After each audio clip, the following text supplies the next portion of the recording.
السلام علیکم ناظرین، پروگرام معاشی مسائل کے ساتھ میں ہوں آپ کا ہوسٹ طارق خان جاوید۔ جیسا کہ معلوم ہے آپ کو کہ اس پروگرام میں ہم مختلف معاشی مسائل کو ڈسکس کرتے ہیں۔ آج ہم جس مسئلے پہ ڈسکشن کرنے جا رہے ہیں وہ بہت ہی سیریس مسئلہ ہے، لینڈ ریفارم ان پاکستان کا۔ لینڈ ریفارم ایک بہت ہی ٹچی اور سینسٹیو ایشو ہے جو 1947 سے اب تک چلا آ رہا ہے۔ 47 میں پاکستان کے کریشن سے کچھ لوگوں کا خیال ہے کہ وہ لینڈ ریفارم جو انڈیا میں 1937 کے پرومس کے مطابق 47 میں عمل میں آئے، وہ پاکستان میں پروسپون ہو گئے ٹل 1959، جب پہلی دفعہ ایوب خان نے لینڈ ریفارم لایا اور اس کے تحت تقریباً 1,80,000 لوگوں کو فائدہ ہوا۔ اس کے بعد دوسرا لینڈ ریفارم بھٹو صاحب لے کر آئے 1972 میں، جس میں صرف 86,000 لوگوں کو فائدہ ہوا، اور اس کے بعد اس میں جو زمینیں ری پوزیس ہوئیں اس میں سے 2.7 ملین ایکڑ زمینیں آج بھی پڑی ہوئی ہیں جو بٹی نہیں ہیں۔ 2002 میں ظفر جمالی صاحب جب پرائم منسٹر بنے تو انہوں نے یہ کہا کہ اب لینڈ ریفارم کا ایشو پاکستان میں کلوز ہو چکا ہے، جو زمینیں جس طرح سے ہیں وہ ویسی ہی رہیں گی، اب اس کو مزید بانٹنے کی کوئی ضرورت نہیں ہے۔ 2007 میں ورلڈ بینک کی ٹیم نے جب پاکستان کا دورہ کیا ڈیٹیل میں، تو انہوں نے یہ پوائنٹ آؤٹ کیا کہ uneven land distribution and water distribution Pakistan کا سب سے بڑا مسئلہ ہے، جو سب سے زیادہ پاکستان کے پاورٹی میں کنٹریبیوٹ کر رہا ہے۔ اس کی وجہ سے اب یہ پھر سے یہ فوکس میں یہ ایشو آیا ہے کہ لینڈ ریفارم مزید ہونے چاہیے یا ہم ایز اٹ از کو چھوڑ دیں۔ اس اہم ایشو پہ ڈسکس کرنے کے لیے آج میں نے 2 ماہرین کو دعوت دی ہے اسٹوڈیو میں۔ سب سے پہلے ہمارے مہمان ہیں قاضی جاوید صاحب، جو ایک ویٹرن پیزن لیڈر فیض قاضی صاحب کے فرزند ہیں، بہت بڑے پولیٹیکل اینالسٹ ہیں، آپ نے ان کو اکثر ٹی وی پہ مختلف پروگراموں میں دیکھا ہوگا۔ ہماری دوسری مہمان ہیں سعدیہ جاوید صاحبہ، جو کہ چیئرمین ہیں یونائٹڈ سندھ فرنٹ کی، اور جن کا خاصا ایفیلیشن بے نظیر بھٹو کے ساتھ رہا ہے، اور وہ خاصی ڈیٹیل میں پاکستان کے ایشوز، خاص طور سے سندھ کے ایشوز پہ ڈسکشن کرتی رہی ہیں۔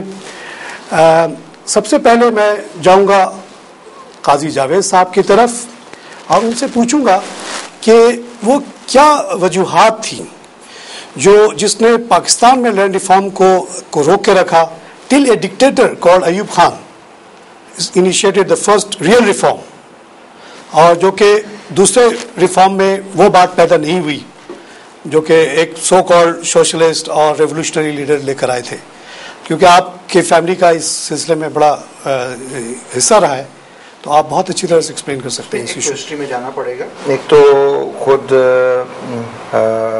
جو آزادی کی تحریک ہے ہندوستان کی، جو آ کے بٹوارے پہ آئی، اس میں کانگریس ٹھیک ہے، ان کے اپنے مذہبی حوالوں سے وہ کنزرویٹو تھے، اتنے نہیں تھے، ہمارے جناب بہت بڑے سیکولر تھے، اور آج ہندوستان اس کو دوبارہ ریوزٹ کرنے کو جا رہا ہے کہ جو ہم نے جناب کو مشق کیا ہے وہ جناب اس طرح نہیں ہے۔ لیکن پاکستان مسلم لیگ جو تھی اس پہ ڈومینیشن تھا زمیندار طبقے کا کمپلیٹ، بالکل کانگریس مڈل کلاس یا لوور کلاس، اس میں ایک فارمیشن جیسے برلا اور ٹاٹا جیسے نیشنل بورژوازی کہا جاتا ہے، وہ اس کی کانگریس کی فارمیشن میں زیادہ ایک اپر مڈل کلاس کا ایک ورکنگ کاڈور تھا، جو یہاں پہ جو سندھ کے اندر جو ہماری مسلم لیگ بنی، اور جو سندھ کے اندر مسلم لیگ بنی اور اس کے اندر خود زمیندار طبقہ ہی تھا، اور اس زمیندار طبقے کا جو ایک کنٹراڈکشن تھا یہاں کے واپاری ہندو سے، ٹریڈر ہندو سے، سرمایہ دار تو نہیں کہا جائے گا، ٹریڈر ہندو، اربنائزڈ ہندو، وہ ایک یہی تسلسل تھا۔ تو ان کی ایس سچ کوئی کمٹمنٹ نہیں تھی، پھر جناح صاحب کا انتقال بھی ہو گیا۔ اچھا یہ بتائیے کہ عام لوگ مسلم لیگ میں کیوں نہیں شامل ہوئے جیسے کانگریس میں شامل ہوئے؟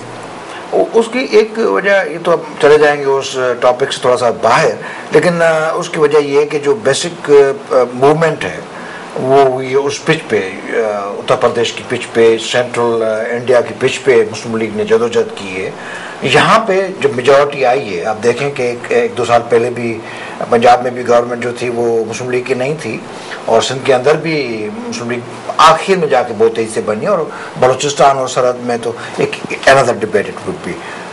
آتے ہیں کہ پھر ایک سندھ کے اندر بالخصوص ہم چلے جائیں گے اگر شاہ عنایت صوفی کی تحریک کو، تو ہم دیکھیں گے کہ پیرس کمیون جس طرح سے یورپ کی ایک طبقاتی ریولوشن کے بعد، تو اب ریسرچر کہتے ہیں کہ جو سب کانٹیننٹ کی سب سے بڑی جدوجہد ہے اس کو لینڈ ریفارم کی جدوجہد کہا جائے گا. شاہ عنایت صوفی نے نعرہ لگایا تھا جو کھیڑے سو کھائے، جو بوئے گا وہی کھائے گا، اور اس کی کلاس لیس اسٹرگل تھی. آج سے 200-250 ان کو مغل امپائرس نے مارا یہاں پہ، کلوڈوس کو جو کنگ بنایا گیا تھا سندھ کا، وہ ریوارڈ تھا ہمارے صوفی شاہ عنایت کو. ٹھٹے کی یہاں پہ موومنٹ ہے اور اس میں ہزاروں لوگ مارے گئے تھے، دہقان مارے گئے تھے، اور یہ ایک ہمارے اسٹیبلش دہقانوں کے.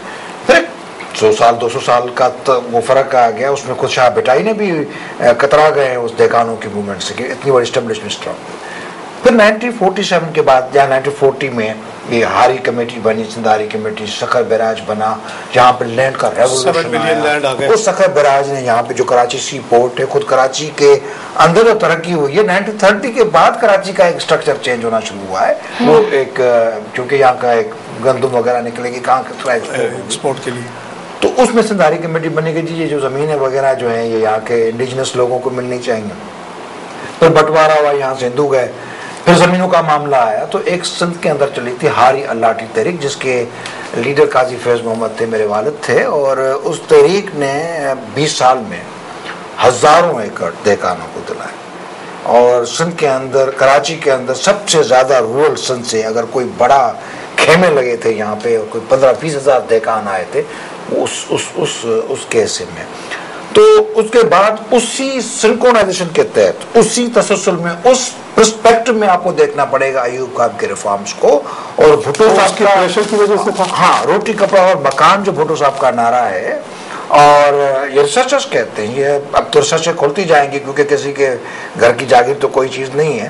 تو یہ وہ سندھاری کمیٹی کی جد، اور سندھاری کمیٹی کوئی پارٹی نہیں تھی، ٹریڈ یونین تھی، دہقانوں کی ٹریڈ یونین تھی، جس میں مولوی حضرات بھی ہوتے تھے، مولانا عبید اللہ سندھی کے، جس میں لیفٹ کے لوگ بھی ہوتے تھے. پریڈومیننٹلی وہ لیفٹ کے مطلب اس پہ اسٹرکچر تھی. خود قاضی صاحب ایک صوفی آدمی تھے، وہ اتنے بڑے مطلب لیفٹ کے لوگ نہیں تھے. لیکن اس سندھ کے اندر دہقانوں کی تحریک پاکستان کے اور پورے سب کانٹیننٹ کو لیا جائے گا تو اس میں بنے. ہوا یوں کہ یہاں ڈیموکریسی نہیں آئی، یہاں مارشل لاز آئیں، گراس روٹ پہ ڈیموکریسی، یہاں پہ فیوڈلسٹ نے ایک خود عوام کے خلاف سازش ہوئی، اس میں حصہ لیا. اس حصے لیتے لیتے ہم نے دیکھا کہ یہاں پہ لینڈ ریفارمز نے. اب لینڈ ریفارمز کے بیس میں جائیں گے. لینڈ ریفارمز کے بیس یہ نہیں کہ آپ رکھیں 1000 ایکڑ زمین بھی رکھیں میں کوئی سروکار نہیں، لیکن آپ کے 1000 ایکڑ زمین رکھنے سے جو وہاں کے دہقانوں کو آپ غلام بنا ہو رہے ہیں، جہاں پٹواری پہ آپ قبضہ کرتے ہیں، جہاں پہ پولیس کے تھانے پہ آپ قبضہ کرتے ہیں، اور ارتقاء کی اسپیڈ رک جاتی ہے. وہ in the end land reform, land کا زیادہ ہونا میرے خیال میں انپروڈکٹیو ہے. انپروڈکٹیو نہیں، پولیٹیکلی. سعدیہ سے بھی تھوڑا سا اوپینین لینا چاہوں گا. سعدیہ، آپ محترمہ کے ساتھ بھی کافی کلوز رہی، آپ نے ان کے خیالات بھی سنے ہوں گے. آپ کی کیا فیلنگ تھی ان کے والد کے ریفارم کے سلسلے میں، جو جب وہ 2 دفعہ حکومت میں آئی، ہمیں پتہ ہے کہ کس کنسٹرینٹس میں آئی وہ، لیکن was there a feeling in side Hare, was there revolutionary Zail like her father کہ اس کو پھر سے ہم ریوائیو کریں اگر ان کو موقع ملتا؟ بسم اللہ الرحمن الرحیم. دیکھیں 1972 میں جو بھٹو صاحب نے ریفارمز، جو اپنا پہلا ٹینیور ان کا گورنمنٹ کا تھا، جو انہوں نے لینڈ ریفارمز دی، اس پہ عمل درآمد بھی ہوا. 1977 میں جو انہوں نے نیا لینڈ ریفارم پروگرام دیا، اس پہ تو امپلیمنٹیشن کا ان کی گورنمنٹ کو ہٹا دیا گیا. اور میرا خیال یہ ہے کہ اگر بھٹو صاحب شہید نہیں کیے جاتے 1979 میں، تو پاکستان میں لینڈ ریفارمز کا واقعی چیپٹر کلوز ہو جاتا. اچھا، میرا 100 ایکڑ اگر بڑھ جاتے ہیں، 100 ایکڑ میکسیمم سیلنگ ہو جاتی، بالکل that would close the issue. بالکل the issue must be cleared at that.